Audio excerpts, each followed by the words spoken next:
요한계시록 3장 1절에서 6절까지 제가 먼저 읽겠습니다. 사대 교회 사자에게 편지하라. 하나님의 일곱 영과 일곱 뼈를 가지신 이가 이르시되 내가 내 행위를 아노니 내가 살았다 하는 이름은 가졌으나 죽은 자로다.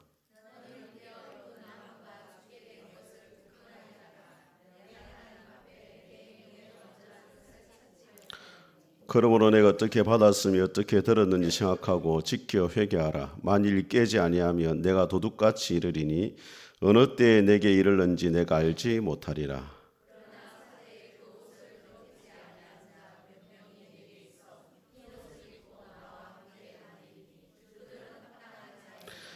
이기는 자는 이와 같이 흰 옷을 입을 것이요 내가 그 이름을 생명책에서 결코 지우지 아니하고 그 이름을 내 아버지 앞과 그의 천사들 앞에서 시인하리라. 아멘. 우리 앞뒤자 인사하겠습니다. 잘 오셨습니다. 은혜 받으시기 바랍니다. 여러분 한 주간 잘 지내셨습니까? 예.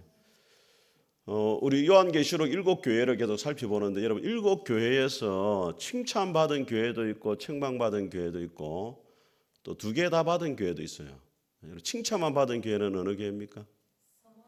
예, 스무나 교회하고 빌라델비아 교회. 책망만 받은 교회는요. 사대 교회하고 라오디게아 교회 2교회입니다. 자, 오늘 사대 교회를 살펴볼 건데 이 사대 교회는 2가지 특징이 있습니다. 하나는 뭐냐면 지역 자체가 아주 적들이 침범할 수 없는 요새 가운데 세워져 있었습니다. 근데 역사적으로 딱 2번만 점령을 당했습니다. 페르시아하고 로마 때. 그런데 평상시에는 전혀 점령할 수 없는 요새에 세워졌고 또 하나의 특징은 뭐냐면 최초로 금화가 만들어졌어요. 금광이 있는 데입니다. 돈이 많겠어요, 적겠어요? 엄청 돈이 많은 지역입니다. 이 7교회 가운데 가장 부유한 곳입니다. 서울로 말하면 어느 동네? 강남이에요. 개도 10만 원짜리 수프를 몰고 다닌다는 그만큼 돈이 많은 데가 이 사대교회입니다. 그런데 이 사대교회를 보게 되어지면 다른 데에 있었던 이야기가 안 나와요. 스무나는 핍박이 있었고 그 다음에 두아디라와 버가모는 이세벨의 교훈과 발람의 교훈, 음행과 우상 숭배제에 빠진 그런 내부의 유혹들이 있었는데 이 사대는 그런 게 전혀 없어요. 핍박도 없고 내부에 거짓 선생도 없고 돈은 많고 그러니까 생활이 너무 편한 거예요. 너무 편하다 보니까 영적으로 생명력을 잃어버렸어요. 여러분 삶이 힘들 때 하나님을 찾습니까? 삶이 편안할 때 하나님을 찾습니까? 그렇죠. 어떻게 잘하십니까? 배가 부르면 하나님 안 찾아요. 지금 그래서 기도원들이 다 안 됩니다. 부전 기도원을 얼마 전에 가보니까 부전 기도원이 다른 교회에 팔렸더라고요. 그렇죠. 합동인가 통합측교회 울산에 있는 교회인데 그 자기 교회를 팔고 그 기도원을 샀더라고요. 그 교회가 운영을 하고 있어요. 부전 기도원이 한때는 잘 됐거든요.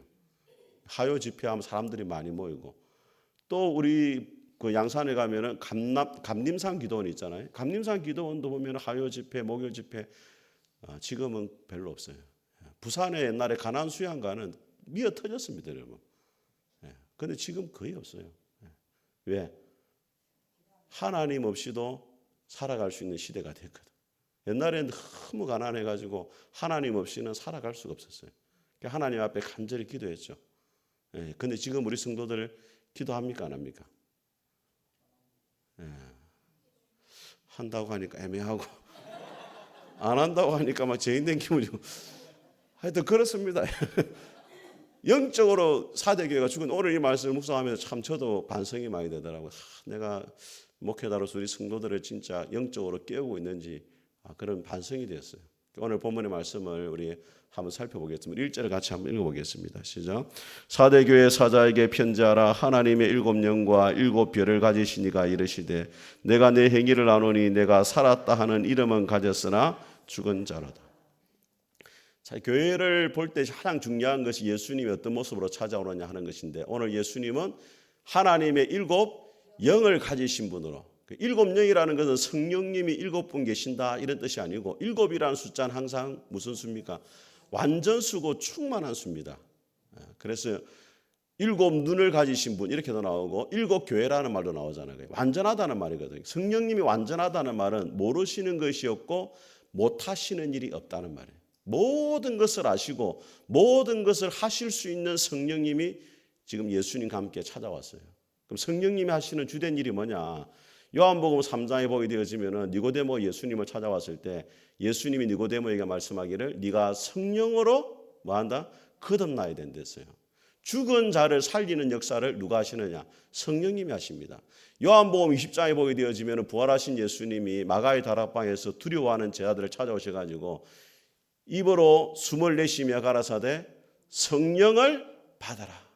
침체되어 있는 제자들에게 성령을 불어넣어가지고 다시 살아나게 하신단 말이에요. 그러면 예수님이 왜 7명을 가지고 성령님과 함께 오셨느냐? 지금 4대 교회가 어떤 모습이에요? 살았다는 이름은 가졌으나 죽었단 말이에요. 겉으로 보기에는 살아있어요. 왜? 돈이 많으니까 7교회 중에 건물을 제일 크게 지었어요. 제일 화려하게 건물을 지었단 말이에요. 돈이 많으니까 선교도 많이 하겠어 안 하겠어요? 선교사님도 엄청나게 후원하고 구제도 엄청나게 많이 하고 누가 보더라도 야 우리 교회 같이 선교 많이 하고 구제 많이 하고 또 성도들이 얼마나 또 활동적으로 또 봉사를 하는지 누가 보더라도 살아있는 교회입니다. 그런데 예수님의 진단은 뭐냐? 살았다는 것처럼 보이지만 실상은 죽었다는 거예요. 영적으로 죽어버렸다는 거예요. 그래서 그 영적으로 죽은 교회를 살리기 위해서 누가 오십니까? 완전하신 성령님이 지금 예수님과 함께 4대 교회를 찾아오신 거예요. 어떤 신학자는 뭐라고 이야기했냐면 이 4대 교회를 교회 자석의 죽음이다 이렇게 말해요. 교회 자석의 죽음. 교회 자리 안에 다 시체들이 앉아 있다는 거예요. 실제로 성도들이 앉아서 예배를 드린 것처럼 보이지만은 하나님 보시기에는 영적으로 다 죽은 에스겔의 마른 뼈와 같이 죽은 자들만이 다 앉아 있다. 그렇게 이야기를 했어요. 여러분 한번 생각해 보세요. 여러분 자신을 주님이 보실 때 어떻게 평가를 하시겠어요? 여러분은 살아있는 사람입니까? 영적으로 주님 보실 때 너는 죽었다 이렇게 말할 것 같아요. 성경에 영적으로 죽었다는 것이 보면은 일락을 좋아하는 사람은 영적으로 죽었다 이렇게 말해요. 일락이라는 것이 뭐냐면 세상에 너무 빠져 있는 거예요. 드라마 보는 게 죄입니까? 죄가 아닙니까? 드라마 보는 건 죄가 아니에요, 여러분. 근데 성경은 안 읽고 성경은 막 잠 올 때 봐요. 잠 안 올 때 한번 이렇게 잠 안 올 때 보면 잠이 오니까 성경은 잠 안 올 때 보고 드라마는 막 2시간, 3시간 막 눈이 동그래가지고 그렇게 보고 있으면은 일락을 좋아하기 때문에 그는 죽은 거예요. 영적으로 죽은 거예요. 어떤 목사님은 막 낚시를 너무 좋아해가지고 수요 예배 때도 안 와버린대. 빠져가지고 수요 예배가 있는지도 모르는 거야. 가가지고 어떤 장로님은 막 바둑을 또 너무 좋아해가지고 주 예수 그리스도 이름으로 기도합니다. 아다리 막 이렇게 부르고 아멘 해야 되는데 아다리라 이렇게 불러요. 어떤 또 여집사님은 막 부동산 이런 데 투자하는데 막 아파트 입양 받는 이런 데 너무 열심히 하다 보니까 여전도 회장인데 찬송가 인도하다가 찬송가 106동 찬송하겠습니다. 이렇게 부른 거예요. 그 이제 뭐 너무 빠져 있네, 너무 빠져 있네. 또 노래방에 너무 빠져가지고 막 갈 길을 발길을 이래야 되는데 갈 길을 이렇게 막 불러보니까 너무 빠져놓으니까 이게 이제 찬송가인지 트로트인지 막 헷갈려 본 거예요. 그러니까 이런 사람은 영적으로 뭐예요? 죽었다고 볼 수 있는 거예요. 그건 회개해야 돼요. 회개해야 돼. 하나님을 사랑하는 마음이 이쪽으로 싹 쏠리면 영적으로 죽은 거예요. 그럼 누가 오셔야 되느냐? 최고의 의사인 예수님이 성령님과 함께 이제 수술을 해야 되는 정도가 됐다 이 말이에요. 그래서 사도교를 찾아왔어요. 또 오른손에 뭘 잡고 계십니까? 7 별을 붙잡고 있다는 별은 7교회의 사자입니다. 목회자를 붙잡고 있다는 거예요. 이것은 무슨 뜻이냐면 목회자는 교회를 말할 수 있거든요. 자, 영적으로 죽었지만은 예수님은 포기를 안 한다 이 말이에요. 그래도 여전히 사도교회를 마고 있다, 붙잡고 있다는 거예요. 마태복음 12장에 보니까 예수님 어떤 분이냐? 꺼져가는 심지를 끄지 아니하시고 상한 갈대를 꺾지 않는다는 거예요. 여러분, 갈대는 지팡이로 쓸 수가 없고 아무짝에 쓸모없는 재료예요. 그런데도 그 갈대가 상해도 예수님이 안 버려요. 심지가 꺼져가면 매캐한 냄새만 나고 연기가 나잖아요. 그래도 주님이 불을 끄지 않는다는 거예요. 사대교회 영적으로 죽어 있지만은 그래도 주님이 붙잡아가지고 다시금 빛을 발할 수 있는 교회로 회복되기를 주님이 간절히 원하고 계신다는 거예요. 그런데 왜 하필 7별을 붙잡고 있느냐? 지도자를 붙잡고 있느냐? 여러분, 교회가 영적으로 잠들어 있는 가장 큰 책임은 누구에게 있습니까? 빨리 여러분에게 이야기하세요. 영적으로 잠들어 있는 가장 큰 책임은 목회자는 목회자로 생각해야 돼요. 아, 내가 문제다. 그럼 여러분은 누구라 생각해야 돼요? 그래서 여러분은 여러분이 문제라 해야 돼요. 그래야 교회가 되는 겁니다. 목회자는 성도를 탓하고 여러분은 또 저를 탓하고 이러면은 집안이 안 되는 거예요. 항상 문제가 있을 때 목사는 저를 탓해야 돼요. 우리 성도들의 기도를 게으리하고 성경을 읽지 않고 헌신하지 않고 모든 문제는 누구 때문이냐? 저는 항상 제 때문이라고 생각해요. 그런데 여러분은 그러면 누구 때문에 해야 돼요? 여러분이 기도를 안 해서 생각을 해야 돼요. 그래야 되는 집안이 된다고. 그런데 오늘 예수님의 말씀은 사실은 이제 목회자들에게 더 많은 책임을 지고 있어요. 영적으로 잠들어 있는 이유가 뭐냐? 목회자들의 문제인데, 목회자들의 사역 가운데 제일 중요한 사역이 뭡니까, 여러분? 하나님의 말씀을 전하는 거잖아요. 그런데 말씀을 잘못 전했다 이 말이에요. 성도를 깨울 수 있는 말씀을 전해야 되는데 늘 성도들에게 위로를 주고 평안을 주고 세상에서 잘 사는 법을 가르치고 성공을 하는 법을 가르치고 죄에 대해서는 아무 말도 안 하고, 그러니까 성도들이 영적으로 뭐냐면 잠들어 버린 거예요. 성경의 디모데후서 3장에 보니까 모든 성경은 하나님의 감동으로 된 것으로 교훈과 책망과 바르게 함과 의로 교육하기에 유익하니 이는 하나님의 사람으로 온전케 하며 모든 선한 일을 행할 일을 갖추도록 하기 위해서이다. 그렇게 이야기해요. 그러니까 성경은 교훈하고 책망도 하고 바르게도 하고 의로 교육시키도록 훈련을 시킨단 말이에요. 그러니까 목회자가 말씀을 전할 때 때로는 위로의 말씀이 필요하죠. 그런데 성경이 뭐라느냐? 책망을 하잖아요. 죄를 지적할 때가 있잖아요. 그런 말씀을 전해야 된단 말이에요. 그 여러분들은 예수님에 대해 복 받습니다, 잘 됩니다 하면 막 크게 아멘하고, 예수님을 똑바로 그렇게 믿으면 집사님 지옥 갑니다, 그런 식으로 제대로 안 하면 하나님이 책망하시고 마지막 날에 심판하실 겁니다. 아무도 아멘 안 하시잖아요. 지금 갑자기 분위기 안 좋아졌어요. 지금. 이러니까 사대교회 목회자가 제대로 말씀을 안 전한 거예요. 저도 사실은 조금 비겁해요, 사실은. 저도 여러분들이 다 잘못하면 불러가지고 막 셀에 야단을 치고 해야 되는데 자신이 없어요. 왜 자신이 없습니까? 아니, 야단을 쳐도 남아있을 것 같으면 내가 야단을 칠 수 있어. 야단을 치면 도망갈 것 같아, 내가 보면. 아무도 그것을 받아들일 만한 믿음을 가진 사람이 안 보여요. 제가 잘못했다, 당신이 이거는 집사님 이렇게 하면 안 됩니다, 이렇게 해야 됩니다 하면은 목사님 감사합니다, 제가 그동안 깨닫지 못했었는데 그래서 인정하면 제가 할 수 있겠는데 사실 여러분 중에 그런 사람이 별로 안 보여요. 여러분 그런 믿음이 되길 바랍니다. 제가 여러분을 언제든지 불러가지고 여러분을 야단칠 수 있는 그런 사람이 되면 좋겠어요. 제가 다 여러분을 위해서 하는 일 아니겠어요? 근데 그렇게 하지를 못하고 있단 말이에요. 그러면 이제 책망이 있는 거죠. 근데 한편으로는 또 그런 마음도 있어요. 제가 어떤 마음이냐면, 제가 여러분을 야단치면 사실 여러분 기분 안 좋잖아요. 그러면 강단에서 은혜 받겠어요, 못 받겠어요? 은혜 못 받는단 말이에요. 한편으로는 어떤 마음이냐면, 그래도 강단에서라도 내가 전하는 말씀을 듣고 회개하고 돌아섰으면 좋겠다, 그런 여지를 내가 조금 남겨두기 위해서 때로는 여러분이 잘못하고 실수하고 있는 걸 보지만은 제가 불러서 말을 안 하는 것뿐이에요. 그래라도 좀 회개하라고 내가 여지를 남겨두는 거지, 제가 너무 그렇게 비겁한 목사는 아닙니다. 그런 마음을 여러분들이 좀 이해를 했으면 좋겠어요. 어떤 분한테 제가 잘못한 걸 이야기했더니 그 다음부터 머리를 확 숙이고 팔짱을 끼고 예배 시간에 설교를 안 들어버려요. 그럴 줄 몰랐어요. 그래도 결국 교회를 떠나시더라고요. 차라리 내 마음속으로 아이고 말을 안 할 걸 내가 괜히 말했다 싶더라고요.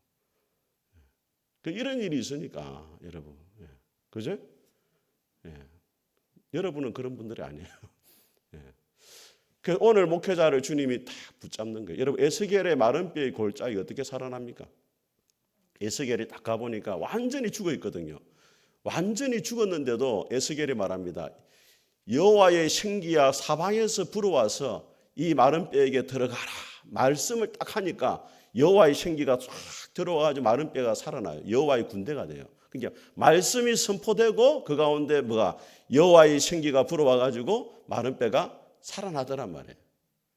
그래서 말씀의 사역이 중요한 거예요. 하나님의 성령이 언제 역사하시느냐? 말씀을 전하는 가운데 역사하시거든요. 그래서 여러분 에베소 6장에 보게 되어지면은 하나님의 전신갑주를 말할 때 성령님을 뭐라 말하냐면 성령의 검이다. 말씀을 성령의 검이다. 성령님이 쓰시는 칼이라 이 말이에요. 그래서 여러분들이 저를 위해 기도할 때 하나님 제가 말씀을 전할 때마다 하나님의 성령의 역사가 있을 수 있도록 기도할 수 있기를 주의 이름으로 축복합니다. 우리가 부르는 찬송 가운데 성령의 새바람 이 땅에 불어오소서 주의 영이 생기로 우리를 다시 살리사 나오잖아요. 성령의 새바람이 불어와야 된단 말이에요. 교회에 그런 역사 있길 바랍니다. 오늘날 이 성령님의 사역이 다시 회복될 줄 믿습니다. 자, 그러면은 4대 교회는 왜 죽은 교회가 됐느냐? 2절을 같이 한번 읽어보겠습니다. 2절 시작. 너는 일깨어 그 남은 바 죽게 된 것을 굳건하게 하라. 내 하나님 앞에 내 행위에 온전한 것을 찾지 못하였노니. 자, 내 행위에 온전한 것이 없다. 온전하다는 말은 여러분 가득 찼다 이 말이에요. 하나님 보시기에 딱 기준이 있어요. 여러분들이 하는 모든 행위가 있는데 4대 교회가 하나님의 기준에 못 미치는 거예요. 안 하는 게 아니에요. 예배도 드리고 기도도 하고 말씀도 읽고 찬송도 하고 전도도 하고 봉사도 하는데 누구 기준에 못 미쳐요? 하나님의 기준에 딱 못 미치는 거예요.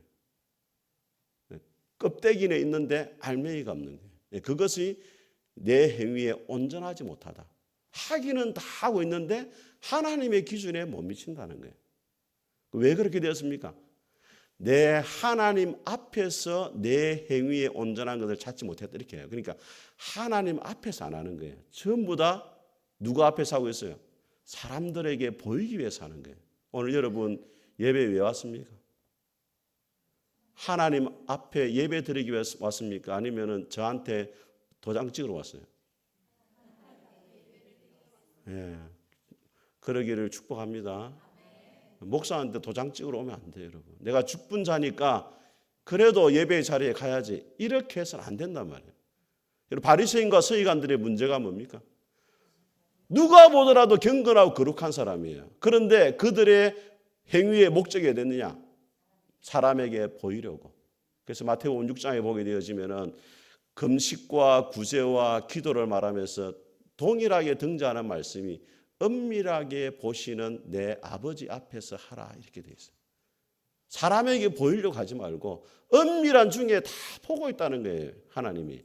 하나님의 눈을 의식하고 신앙 행위를 해야지 사람들에게 보이려고 하니까 하나님의 기준에 못 미치는 거예요. 한 번도 하나님이 받으시는 예배를 드린 적이 없고 한 번도 하나님이 받으실 만한 기도를 한 적도 없고 한 번도 하나님이 받으실 만한 섬김을 한 적이 없다라고 이야기를 하는 거예요.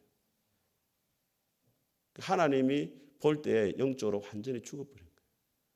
그래서 우리의 신앙 행위를 돌아봐야 내가 진짜 왜 예배를 드리고 기도를 하고 찬송을 하는 것이 누구 앞에서 내가 하고 있는지 하나님 앞에서 하는지 사람들 앞에서 하는지. 그래서 여러분들 이런 말이 있습니다. 우리는 한 분 청중을 위해서 살아야 된다. 우리는 한 분 청중, 그 하나님이 박수를 쳐줘야 돼요. 하나님이 박수 안 쳐주면 소용이 없어요, 여러분. 교회에서 여러분들 하는 것에 대해서 아이고 집사님 너무 수고하십니다. 우리 권사님 너무 고생이 많습니다. 그거 아무짝에 쓸모없는 거예요. 하나님이 마지막 날에 내가 너희를 도무지 모른다 이러면 끝나는 거예요. 누가 박수 쳐줘야 돼요? 그래서 여러분 김영선 목사가 여러분에게 박수 안 쳐줘도 너무 서운해하지 마세요. 안 서운해하지도 말고 조금 그래도 조금은 의식을 하세요. 조금은 너무 안 하면 또 잘못되는 경우가 있더라고요. 그래서 하나님 다른 옆에 사람 이야기하세요. 하나님께 박수 받읍시다 이야기하세요. 자, 그러면은 회복해야 될 일이 뭐냐? 2절을 같이 한번 읽어보겠습니다. 2절 같이 읽겠습니다. 시작. 너는 일깨어 그 남은 바 죽게 된 것을 굳게 나게 하라. 자, 여기 일깨어란 말이 깨어나라 이 말이 깨어나라. 이 사대 교회가 정신이 바짝 드는 말이에요. 왜냐하면 사대 교회는 어디에 지어졌다? 요새 위에 지어져 있는 동네고 마을이기 때문에 정복을 못한단 말이에요. 두 번 딱 정복당했어요. 왜 정복당했느냐? 보초가 잠을 자다가 투구를 떨어뜨렸어요. 투구를 떨어뜨려가 내려와가지고 다시 올라가는 그 길을 보고 페르시아 병사들이 특공대를 조직해가지고 그 길을 따라가서 정복당했어요. 잠들어 있다가. 깨어나라 이 말은 정신 차리라 이 말이에요. 여러분 제가 운전을 하는데 운전을 제가 잘하는 운전이 있어요. 졸음운전. 저는 이상하게 시골에서 자라는 거죠. 차만 타면 이 멀미를 하는 것 같아요. 이 졸음도 이 멀미 일종이라더라고. 차원까지만 가도 제가 노예 때문에 가도 잠이 와요. 거의 몸 안에 있는지 못 박히는지 깜짝 놀랄 때가 있어요. 여러분 졸음운전하면 어떻게 됩니까? 큰 사고 납니다, 여러분. 지금 일어나라 이 말이 무슨 이야기냐면 네가 지금 졸음운전하고 있는데 그러다가 나 큰일 난단 말이에요. 빨리 깨어나라 이렇게 하는 거예요. 그 다음에 그 남은 바 죽게 된 것을 굳게 하라 이 말은 굳게 한다는 말은 보강을 한다 이 말이에요. 다시 회복시켜라. 불씨를 살려라 이 말이에요. 여러분 뇌졸중이 오거나 심근경색이 오면 갑자기 쓰러지죠. 그럼 제일 먼저 뭘 해야 돼요? 심폐소생술을 해야 돼요. 지금 그런 단계에 와 있어요. 거의 죽었는데 빨리 심폐소생술 해가지고 거의 죽었지만은 다시 살려내라 이 말이에요. 급하게 그 일을 해야 된다는 거예요. 그 하는 방법이 세 가지가 이제 나옵니다. 우리 3절 같이 읽겠습니다. 시작. 그러므로 내가 어떻게 받았으며 어떻게 들었는지 생각하고 지켜 회개하라. 만일 깨지 아니하면 내가 도둑같이 이르리니 어느 때에 내게 이르는지 네가 알지 못하리라. 자, 어떻게 받았으며 어떻게 들었는지 따라합니다. 생각하고 지키고 회개하라. 자, 어떻게 받았는지 어떻게 들었는지 생각하라 이 말은 현재 명령어로 되어 있는데 지속적으로 잊어서는 안 된단 말이에요. 뭘 잊지 말아야 되느냐? 내가 예수님을 어떻게 믿었는지 그 처음에 주님을 만났을 때의 감격을 잊지 말아라 이 말이에요. 여러분 어떻게 예수님 믿었습니까? 여러분이 처음 예수님 만난 감격이 다 있죠. 어떤 사람에게 전도 받아가지고 예수님을 믿은 사람도 있을 거고 또 자기 발로 교회를 왔는데 인격적으로 주님의 십자가를 경험한 분도 있을 거고, 그죠? 여러 가지 통로로 주님을 만난 경험이 있잖아요. 그때 그 처음 감격을 잊지 마라 이 말이에요. 여러분 부부가 권태기가 오면은 뭘 한 번씩 봐야 되냐면 옛날 결혼식 때 앨범을 한 번씩 봐야 돼요. 아 여보 우리 그때 마치 제주도에 갔을 때 말이지 신혼여행 갔을 때. 아이고 그때 우리 커플 입고 갔는데 옆에서 똑같은 커플 입고 와가지고 사람들이 있어가지고 피해 당했다 이가 그죠? 제가 그런 일 있었거든요. 집사람 뭐 커플티를 이제 청년 대학부로 맡았는데 커플티를 이제 결혼 선물로 준 거예요. 그래 입고 갔는데 그 용머리 굴인가 있잖아요, 거기 있잖아요. 다른 커플이 또 똑같은 꼴을 보는 거야. 아 그래 그 사람들 피해 당한다고 내가 뭐 부끄러웠어요. 하여튼 그런 이야기도 하면서. 그때 그 처음의 사랑을 기억하고 회복하라 이 말이에요. 그걸 잊으면 안 돼요. 여러분이 어떻게 예수님을 믿었고 하나님이 나에게 어떻게 은혜를 주셨는가를 잊어버리면 안 된단 말이에요. 그걸 잊어버리는 순간 타락의 길로 가는 거예요. 처음 예수님을 만났을 때 그 감격, 그 하나님이 부어주셨던 은혜를 마음에 잊지 말고 간직하라. 두 번째는 뭐라고요? 지키라는 말이 보물을 지키듯이 보물을 지키듯이 주님과의 관계를 잘 지켜가고 처음 행위들을 하나님 앞에서 실천하고 말씀대로 순종하는 삶을 살아가야 된다. 그것을 이야기를 하고 있는 거예요. 그 마지막에 뭘 해야 돼요? 회개해야 돼요. 왜 죽게 되었는지를 한번 생각하고 그 행위에서 이제 벗어나야 되는 거예요. 내가 너무 세상을 사랑하고 있는지, 너무 드라마에 빠져 있는지, 아니면 너무 취미생활에 빠져 있는지, 아니면 또 다른 것에 빠져 있는지 그걸 한번 돌아보고 거기서 빨리 방향을 전환해야 된단 말이에요. 그래야 하나님 앞에 다시 살아날 수가 있다. 그렇게 이야기합니다. 자, 그리고 하나님이 약속을 주십니다. 우리 5절을 같이 한번 읽어보겠습니다. 시작. 내가 그 이름을 생명책에 결코 지우지 아니하고 그 이름을 내 아버지 앞과 그의 천사들 앞에서 시인하리라. 자, 여러분 흰 옷을 준다 되어 있는데 여러분 요한계시록 19장의 제목이 뭐예요? 진짜 19장. 그렇지. 온 식구가 참여하는 어린 양의 혼인잔치는 식구금이 아니다. 제가 가르쳤잖아요. 아유 진짜. 어린 양의 혼인잔치에 참여할 때 그 신부가 입은 옷이 무슨 옷이에요? 희고 빛나는 세마포시라 되어 있어요. 흰 옷이에요. 그래서 흰 옷을 준다 이 말은 어린 양의 혼인잔치에 참여할 수 있는 자격을 주겠다 이 말이에요. 세상에서는 황제 숭배의 그 자리에 들어가지 못해도 거기서 너희들이 멸시를 받아도 마지막 날에 주님과 함께 어린 양의 혼인잔치에 참여할 수 있게 도와주겠다. 그런 말씀이에요. 두 번째 또 뭔 약속을 주시느냐? 뭘 주겠다고 이야기를 합니까? 내 이름을 생명책에서 결코 뭐하지 않는다. 지우지 않는다. 제가 이걸 배경을 찾아보니까 어떤 이야기였냐면 그 당시에 황제 숭배에 참여하지 않고 상인조합에 안 들어가잖아요. 그럼 시민 명부에서 이름을 지워버린대요. 더 이상 당신은 4대 시민이 아니다. 그렇게 4대 교회 안에서 흰 옷을 입고 다니고 거룩하게 살려면은 그 시민 명부에서 지워지는 거예요. 근데 주님이 뭐라 말하냐면 너희들이 시민 명부에는 지워져도 하늘의 시민권을 주겠다.